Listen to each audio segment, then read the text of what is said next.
Bueno, habíamos hablado un poco de lo que es el código... El Código Penal. El Código Penal que todavía no es nada. En realidad, como decíamos, es apenas un anteproyecto.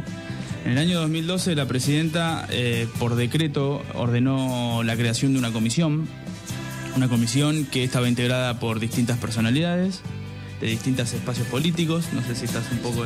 Sí, eso me parece también que es otra de las cosas a remarcar que suele pasar desapercibida. Totalmente. La amplitud ideológica o política que tienen las personas que integran esa comisión que crearon Exactamente, sí, un poco la intención era que se genere esta comisión en función de, digamos, de la representación del arco político en su gran mayoría al menos.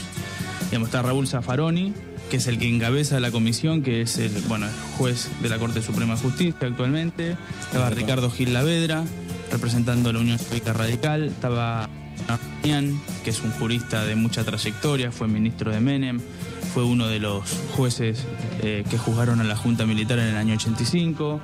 Estaba María Elena Barbagelata, que es la única persona que no conocía, es diputada por el Frente Amplio Progresista, una ex militante de la Unión Cívica Radical, y Federico Pinedo, que es muy conocido porque es el titular del bloque de diputados de El PRO. Exactamente, ese era el arco que abarcaba toda la comisión. El 13 de febrero se le entregó este anteproyecto a la presidenta de la Nación. Me parece importante, marcar en línea de lo que sucedió el año pasado con el Código Civil, que fue reformado, que tiene estado parlamentario, que fue aprobado parcialmente en el Congreso de la Nación. Bueno, ahora vino lo que es el Código Penal. El Código Penal tiene 93 años. Que viene sin modificarse. Exacto. O por lo menos el original, es de 1921. Después lo que yo leí, una entrevista muy interesante a Arslanyan el domingo en Página 12, que hablaba de que todo lo que vino después fueron parches. Claro. Es decir, todas leyes que tuvieron que ver con la... que vinieron a contradecir a otra, pero nunca una reforma, ordenar todo lo que está diciendo. Una cuestión exactamente, o básicamente, de parche sobre la coyuntura, y eso está muchas veces ligado a la contingencia de la opinión pública, que sabemos que muchas veces es volátil. Y eso también lo hace mucho más vago a la hora de utilizarlo, porque sí, totalmente. Unos se basan en esto y otros en esto, pero tienen jurisprudencia de esto, y entonces no termina habiendo una unicidad de criterios para juzgar a las personas, sino que queda a criterio de cada juez cómo quiere interpretar todos esos parches que se fueron haciendo. Totalmente, porque así como uno diría que las leyes son absolutas a veces, pero no lo son tanto. Es decir, también dentro de lo que es el universo jurídico están sus líneas de pensamiento, están los que piensan de una manera, de otra manera. Los abolicionistas, por ejemplo, son los que piensan que no debería haber pena.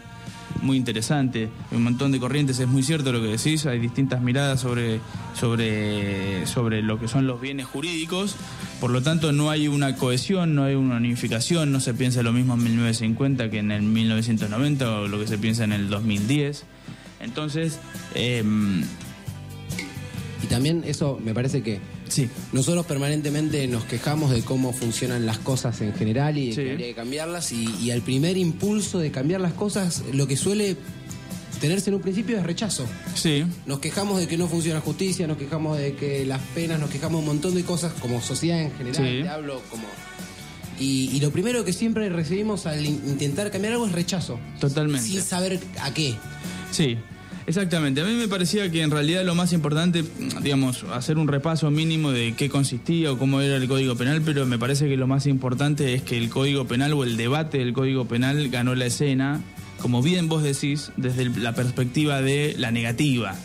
Es decir, acá hubo claramente fue puntualmente Sergio Massa, ¿no? El diputado por el Frente Renovador, el que salió a rechazar enfáticamente la propuesta insisto una vez más, de un anteproyecto que le llegó el 13 de febrero a la Presidenta de la Nación y que todavía ni siquiera tiene estado parlamentario. Es decir, no se sabe ni siquiera lo que el Ejecutivo va a enviar finalmente al Congreso. Que después el Ejecutivo puede hacer sus modificaciones, después la Cámara de Diputados y después la Cámara de Senadores. Es decir, lo que no hay, como bien decís vos, es una vocación de debatir. Es decir, a ver, sentémonos, discutamos qué está bien, qué está mal, que está bien pero se puede aún mejorar. Sí. Ese rechazo es lo que a veces irrita, y el sentido del oportunismo, ¿no? Porque, por ejemplo, Sergio Massa recientemente está recibido de abogado. Sí. Y él, digamos, sugirió una colecta de firmas y un plebiscito para ver si se podía o no modificar esto. Y eso está prohibido por la Constitución. Y eso está prohibido por la Constitución, justamente, está prohibido por la ley, mira, la 24.747, lo tengo acá anotado. La 24.747 prohíbe expresamente que en materia penal no se puede hacer plebiscitos. Esto está introducido en la reforma del año 94. Sí. Leí el otro día un artículo muy interesante el domingo también, que esto lo previó Alfonsín.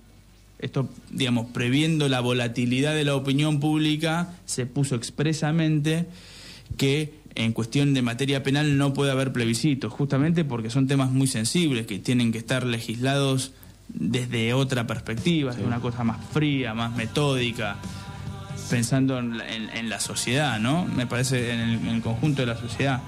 Y esto es lo que sucedió, y esto es lo que parecería aplanar directamente el debate y anularlo. Sí. Igual, en ese sentido, yo un poco me parece productivo, igual incluso que se ponga me parece que como sociedad está bueno que empecemos a hablar de eso, aunque sea desde la negativa, porque está bueno, siendo algo tan importante, que se ponga en el día a día y empecemos a hablar y podemos empezar a dar todos el debate. Digamos, sí. Estaría mucho mejor que sea de otra manera, pero el tema de que empecemos a hablar de eso me parece productivo a mí. Independientemente del oportunismo, de todo el resto de las cosas que se van dando, como sociedad que hablemos de las cosas hasta sin saber. Está bueno que lo hablemos y que no quede en un recinto. Sí, seguro. Empezar, digamos, yo creo que una de las cuestiones que ha sucedido esta última década es eso, ¿no? Que hemos hablado un montón de cosas.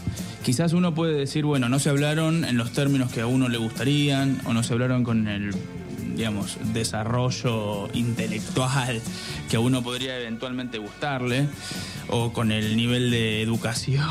O incluso con la responsabilidad que implica...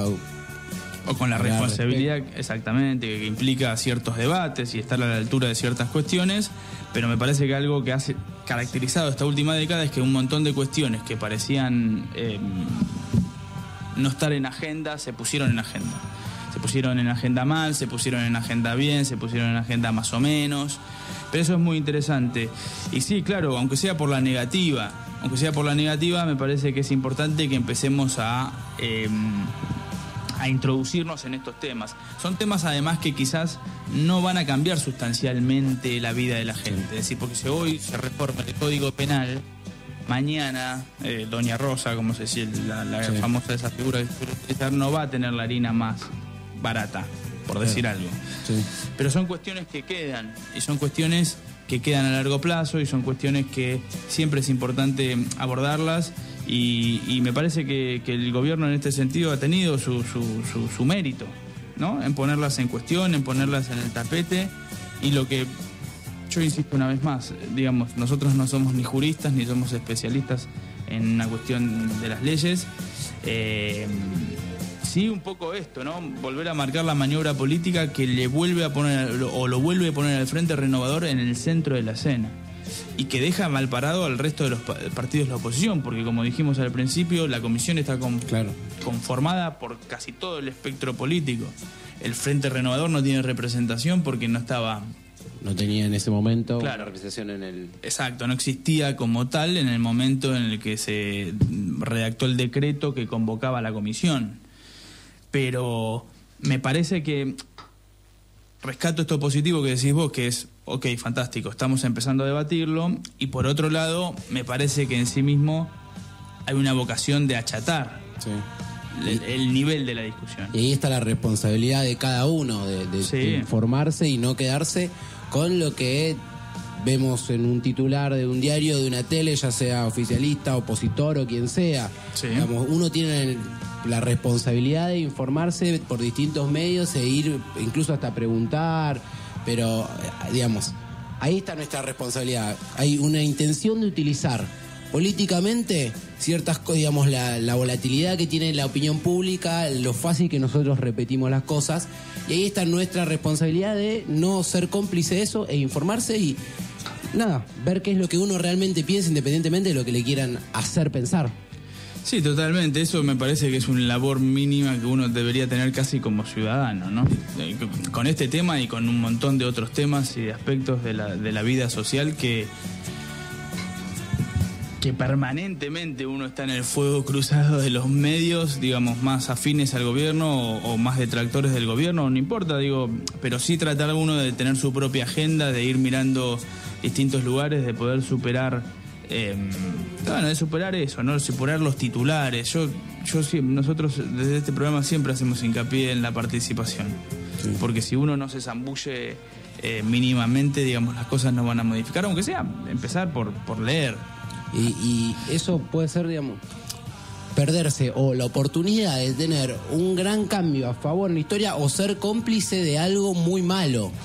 En ambos sentidos, digamos, si uno no se informa termina o digamos, lo que vos siempre quisiste que pase puede estar por pasar y vos estás en contra de eso por no saber, o puede ser cómplice de algo muy malo que esté por pasar también.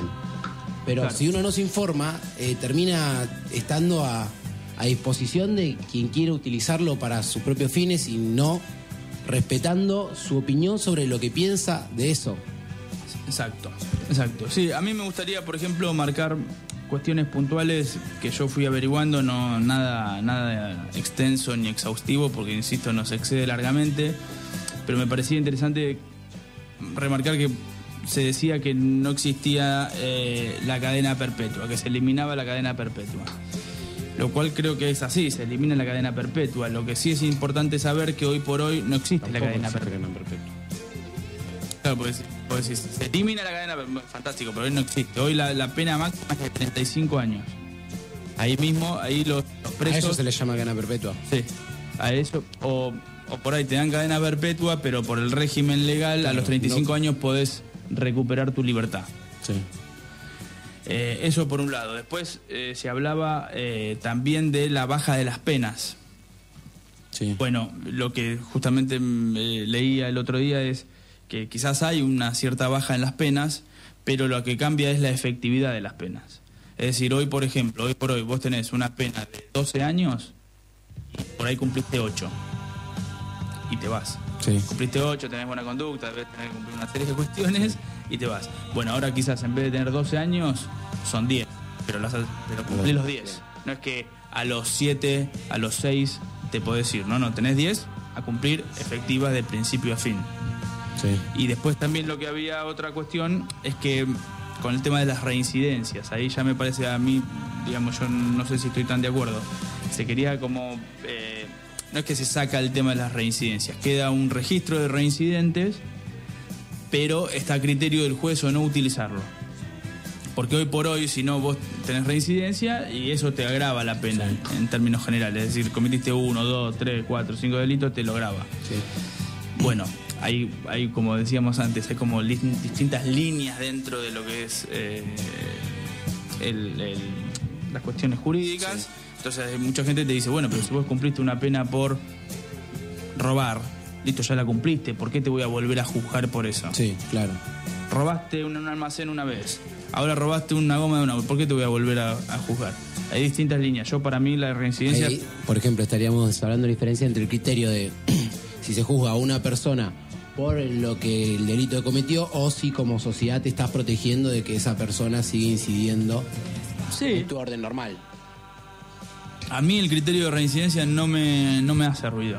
Digo, a ver, si vos cometiste 1, 2, 3, 4, me parece que también el quinto, si te lo tienen que grabar, digo, tenés que aprender en algún momento. Pero bueno, entiendo también que es un debate teórico. Sí, también habría que ver quizás, en vez de agravar, o sea, sumarle algo a esa persona que está jugada por reincidencia, no agravarle la pena, sino quizás sumarle un servicio, una instancia obligatoria en la cual tenga que ir a hacer cierta cosa. Sí, el Código Penal, digamos, también puntualmente el Código Penal, digamos que es la cuestión punitiva del Estado sobre las personas, que es el último eslabón de todo, ¿no? Sí. Porque para llegar a ese lugar te falló la policía, te falló la prevención, ese pibe te falló la educación, te falló cierto tejido social, te falló un montón de cosas. Entonces, me parece también que hay que tener una mirada más abarcativa de ciertos fenómenos. Y lo último que quería marcar es también el tema de las excarcelaciones. Más habló de que libremente o fácilmente se iban a excarcelar a la gente. Bueno, eso es inexacto. Las excarcelaciones lo manejan los códigos procesales y los códigos procesales dependen de las provincias. Es decir, en el Código Penal no hay nada absolutamente escrito sobre excarcelaciones. Perfecto. O sea, ahí es cuando Zaffaroni le contesta, bueno, que vaya a agarrar los libros porque él no muerden.